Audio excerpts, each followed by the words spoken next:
Fashion star of India 2022आव देरहासार जानो हानाय सनिया नार्जारीखौ जलाइस्रि एबसुआ बरायदों। थारैनो बर' हारिया एसेबां गाहाय थाखोनि हारि नंला। राव हारिमु गेलेनाय बायदि बिथिंनि आयदायाव मुलुग दरबाराव लासै लासै जायगा लाबोनायखौ जों नुनो मोनबोगासिनो दं। जायगा लानायजों लोगोसेयैनो बादायलायनायफोराव देरहाबाय थानायखौबो नुनो मोनदों। बेबायदिनो 2 नं लथामारि गामिनि सासे 15 बोसोर बैसोनि लाइमोन सनिया नार्जारीया गवायाव खुंफुंजानाय फेशन स्टार अफ इंडिया 2022आव मिस प्रिन्ट उइनार देरहासार जानो हादों। सनिया नार्जारीनि देरहासार जानाया गामि ओनसोल आरो बर' हारिनि गेजेराव खोब गोग्गानाय लाबोनो हादों। बे देरहासार जानायखौ लानानै जलाइस्रि एबसुआ गाजा गोमजायै बरायदों। खुलुमबाय, आंनि मुङा सानिया नार्जारी। आङो दा 15 बोसोर आरो आङो गसाइगाव कलेजियेट हाइ स्कुलाव फरायो। आङो थाखो 10 आवहाय फरायो। आंनि बैसोआ 15 बोसोर। बेयावनो आङो जलाइस्रि बर' दुलाराय आफादखौ आङो गोबाङैनो थेंक इउ होननाय जाबाय।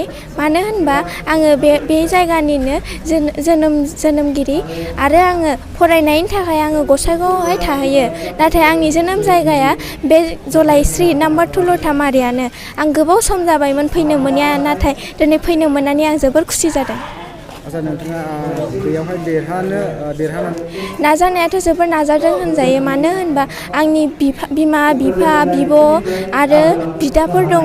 गासिबो जोबोर मोजाङैहाय हेफाजाब होदों आरो जोंनि असे आनै आमाइमोन गैयाबाबो दालाय दा सानै आमाया जोंखौ जोबोर हेफाजाब होदों। आबै आबौमोन दङ, बिसोर आंखौहाय जोबोर हेफाजाब होदों आरो बिसिनि जुनैनो आङो दा बे जायगायावहाय दङ।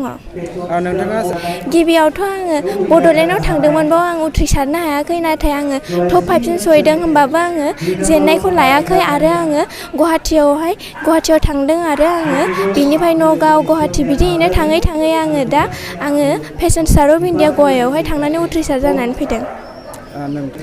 जोंनि न'खरा मोजाङैनो सापर्ट खालामो। मानो होनबा जों मा गोसो जायो जों गावबा गाव गोसोखौ खालामहोयो। जोंनि आइ आफाया जोंखौहाय जोबोर अनो, जोंखौहाय माब्लाबाबो जेरावबो होबथानाय गैया।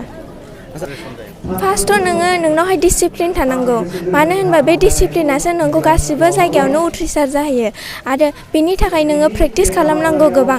मानो होनबा प्रेक्टिस गैयाबा बे मुलुगाव जेबो जाया। प्रेक्टिस खालामलांबाय थानांगौ आरो नों हायै मुवाखौहाय नोङो हानायावहाय लांनांगौ।